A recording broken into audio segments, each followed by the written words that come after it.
muna. Ay, yung cheque.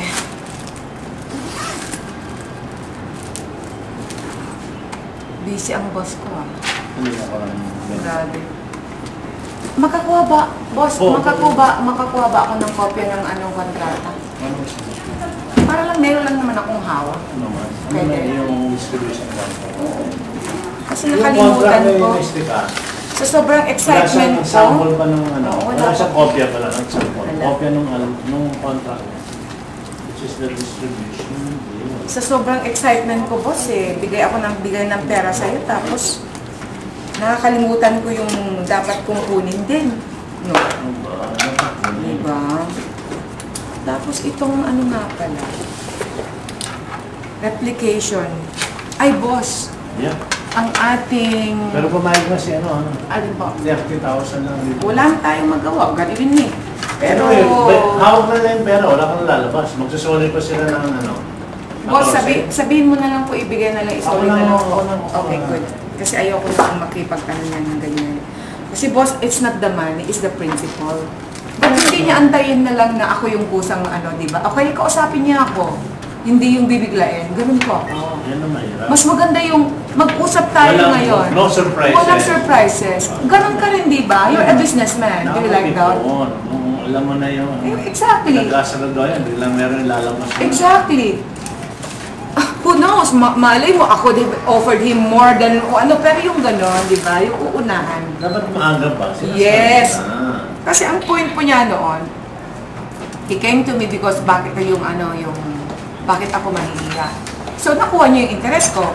So, by that time, sabi ko, sige po, gawin natin bakit ako mahihiya. Tama naman. Maganda naman yung song. Oo. Pero and then sabi niya, ay, hindi daw pwede yung bakit ako mahihiya kasi iba daw may-ari. Kaya naman po, nakarating kami doon sa bakit ikaw pa. And then after that, sabi niya, ay, kasi galing ako kay, sa Viva.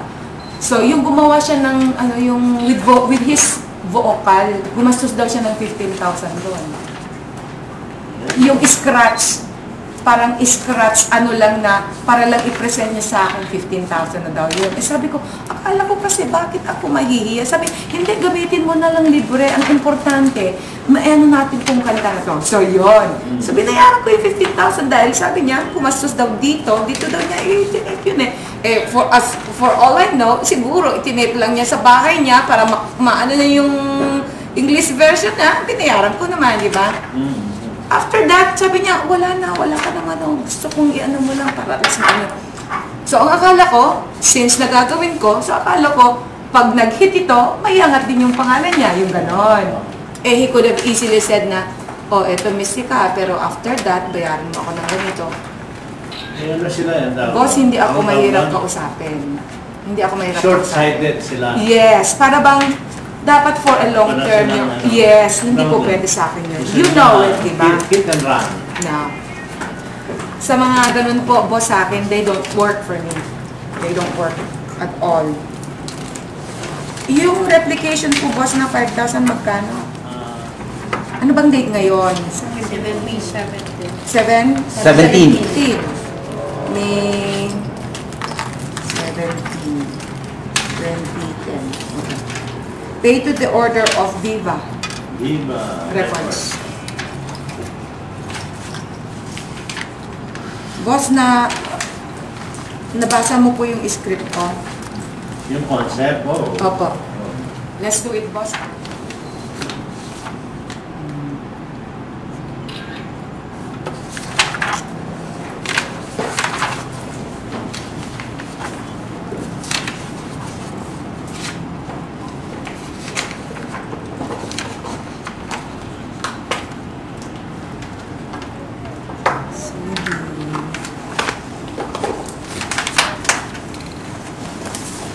Pero ang ano?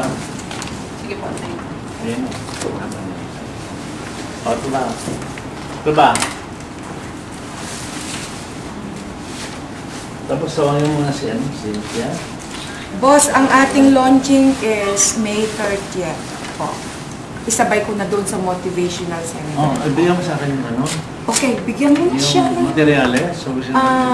Boss, ilan ba kayong pupunta? Para bigyan ko po kayo ng tickets, complimentary. 10 po. Sampu Saan lang? gagawin yan? Dito lang po sa sa may City Garden Suite sa Madini po. Hotel. If I need more, I'll ask from you.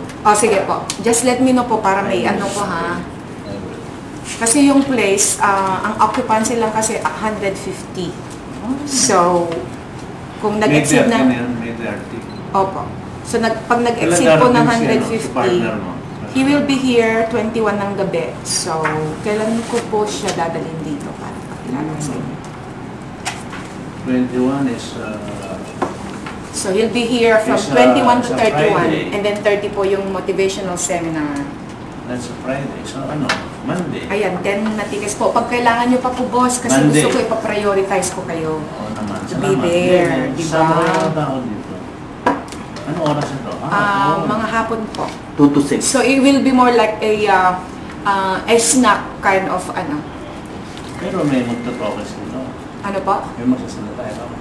Yes po. So si Rino, let's say, kasi 3 hours lang po kasi yung namin doon sa place. Let's say, 1.5 sir pagiging motivational speaker niya, tapos ako naman yung 1.5. So it would be more of, ako about passion for work, and then at the same time, parang press ko na parang ganun, about the launching of the album. Display yung album natin. Yes po. So Diba? kailangan na po na ready na po yung album natin. Kaya nga, I need the cover. Nandun na po, isinabit ko na po sa printing. Pwede ko pong i-send sa inyo through email tonight. Napatawag ko siya para Opo. alam nila yung... Kakanta ka po ba? Hindi na. Okay. Kasi yung Pakinggan na lang nila pakinggan na lang habang lahat kasi ang mangyayari kasi pag nandun na yung mga tao, pagkain Okay. ganun. Kasi baka mamay kasi pag nagsasalita siya tapos masyadong magulo na yung para bang respeto na lang sa kanya, di ba?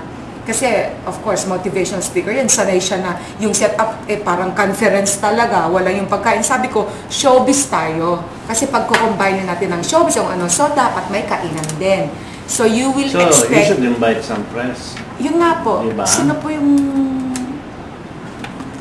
Yung mga grupo mo Ako meron na po. Meron na po. Eh, Si Tita Crispina rin po. Ayan. Sila na, nakakaya naman Okay po. Sige, Baka sige. magdoble pa yung natin. Parang sila, Oo, siya yung kanina pinano po. At saka sanay na po ako dun sa mga Sila yung Si pinano Tita eh. Crispina po kasi ang assign kong ngayon. Para sa mga write-ups and everything. She's been taking care of everything. Pagdating sa mga presses. Oh, yun.